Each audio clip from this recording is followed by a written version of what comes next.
Hello, I'm Professor Peter Smith. I'm head of the Optical Engineering and Quantum Photonics Group here at the University of Southampton. Here within our research group, we're focused on making optical components to enable the next generation of quantum technologies. Photonics is fundamental to so many things in the world today. We use it for communications, we use it for imaging, everything we send over the internet uses light. But recently, people have become very excited about using photonics in quantum technologies. So here in my hand, I have a nonlinear crystal produced by Covesion, one of our spin-out companies here from Southampton.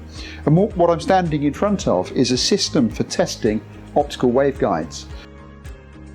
What we're doing in these experiments is we're changing the colour of the light. So we're taking light from a telecom laser and we're moving that to the near infrared wavelengths that are needed for atom-based experiments, where those systems are used for measuring gravity and magnetic fields, ultra-precise measurements of some of those quantities, enabled through the UK Quantum Technology Programme.